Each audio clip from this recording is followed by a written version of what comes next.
an island recently. I just saw this on the news, and there was a shul that. No, my brother-in-law sent this to me in an email. It was a video, right? I think it was on Jon Stewart, right? That there was a Jewish neighborhood in Long Island that they wanted to put an Eruv up. Mm-hmm. And there was people complaining, oh, we don't want an Eruv up, oh, yeah, we don't need an Eruv, this Jews stuff. And the people they were complaining about it were Jews. They were like, secular Jews. Why would you complain about an Eruv? What does it do to you? What do you care? Does it get in your way? They didn't want more Orthodox Jews moving into the neighborhood. Exactly, because if it was a bunch of Goyim, it wouldn't bother them. Yeah. Who did it bother? It bothered Jews. The assimilated Jews, yeah. And the traditional Jews moving into their neighborhood. Exactly. I'm just saying, whenever there's a story like this, go a step deeper and find out if these people are Jewish. You don't maybe not have a hush for that yet because you haven't been Jewish long enough to feel it. Yeah. But that's an old story, Now I wanted to say something. Yeah. There was some viewers who are asking me, Rabbi Rabs, if the public in Iowa, if people in Iowa, and I know that we broadcast to all 50 states. Yeah. 57 states? How many we have now? 50. 50. So if those out there, the thousands of people in Iowa who are watching the show and they're getting up early or watching this, I'm talking to you right now. I want to know if the public in Iowa knows how and why a Jew needs to have animals slaughtered in a certain way. And the reason why I ask is, it's possible that the way that this case has been framed and the dissemination of information, that they've, the average person in Iowa doesn't know what's going on, and they're being fed information by these anti-Semites who could be Jewish, as you pointed out, and they're making it sound like, that we just like to go and kill animals in these barbaric methods as portrayed by PETA. And these are the people who, are going to be making up the juries, of these cases in Iowa. Yeah. And so I would put the question, because people need to know that's why I don't mind spending time discussing like Shrita and what the laws are and what it involves and why we do certain things, But there's an article, like I said, that Rabbi Ganak, who's the head of the OU Kosher Foods Division, he put out, it's on the website there, and it was by some agricultural, veterinarian guy, and he said that the most humane way is kosher shrita, but the knife is very fast and animal doesn't suffer. It's not perfect. You get like 2 or 3 mistakes out of 18,000, but nothing's perfect, you know what I mean? And the whole reason we need animals slaughtered in a particular way is because our Torah, which we believe comes from God, mandates a certain type of animal slaughter. We just can't kill an animal any way we want and eat it. We can't just kill and eat any animal we want.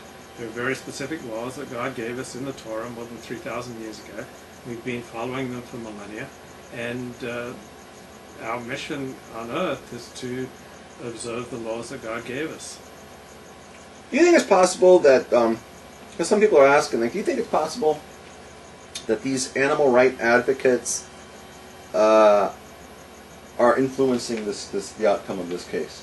Oh, I'm sure, because it's really easy if you're governed by your emotions more than your reason, and probably most people are more governed by their emotions than their reason, to immediately feel you see an animal suffering.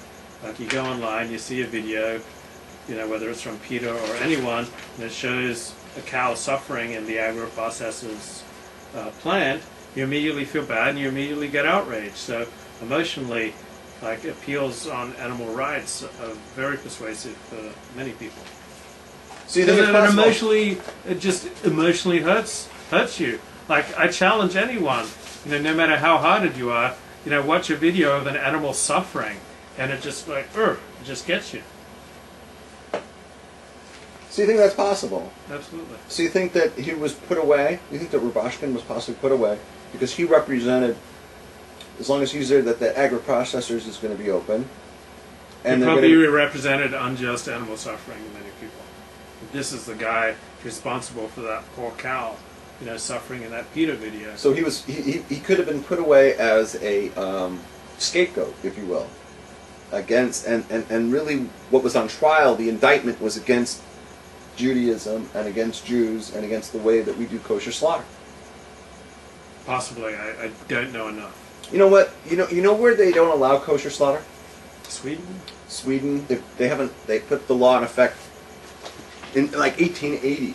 And when you put kosher slaughter into effect, you know what you're essentially doing? You're saying we don't want Jews in this town. So you're not allowed to have kosher slaughter in Sweden or Finland or Norway.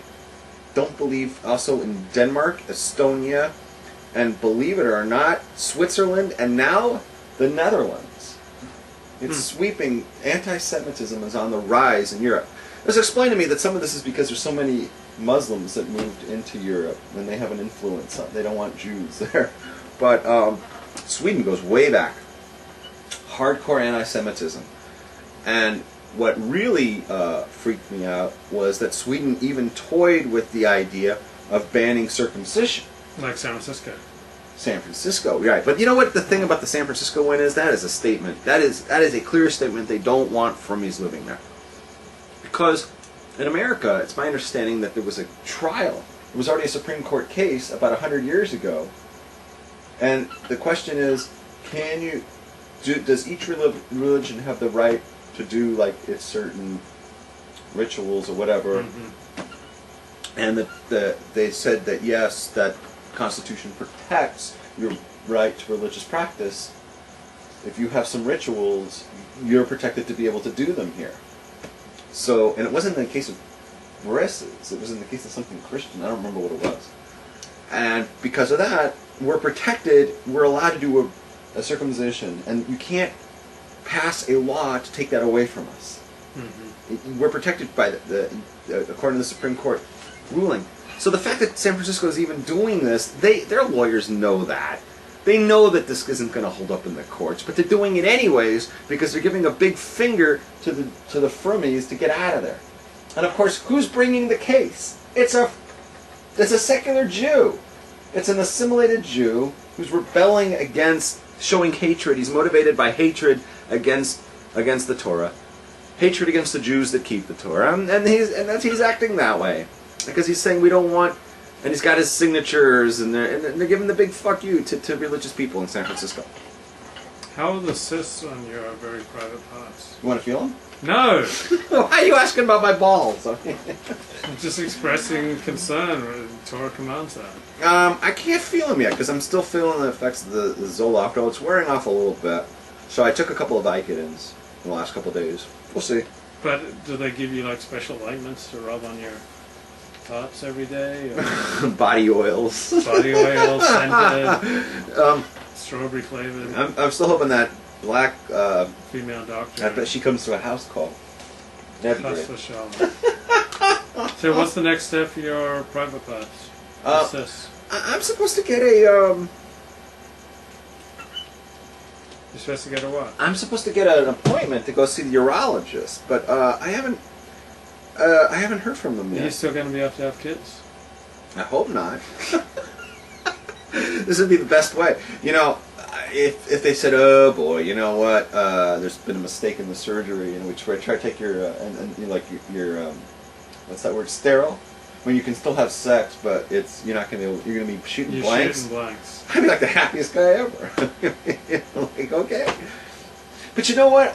Nowadays, I mean, okay, when I was engaged, and this was like 4 years ago, we were looking into, we just got engaged and we were looking into some sort of birth control for her, right?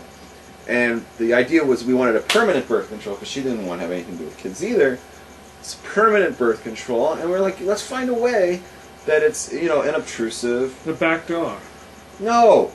Find a way that's inobtrusive so that, you know, we can just not even think about it, and, like, just, you know, it's nothing I have to think about every day. So she was going to get, like, this treatment that was called Essence or something, and they staple your, it's like getting your tubes tied, essentially. They just put a staple in, your tubes are gone. I do that. I offer that service, ladies, so if you're ever... I was offering to get a vasectomy, but we passed the Rav, and the Rav said no, it's halachically you're not allowed to do it. But a woman could do this because she doesn't. It's different. There's no such violation. So she wouldn't get that. Now the thing is, though, you still have a monthly menstrual period, right? You still have a period. I don't know how the hell you get a period, but you do, even though that the tubes are tied, right? Mm-hmm. And I was like, oh, isn't there a way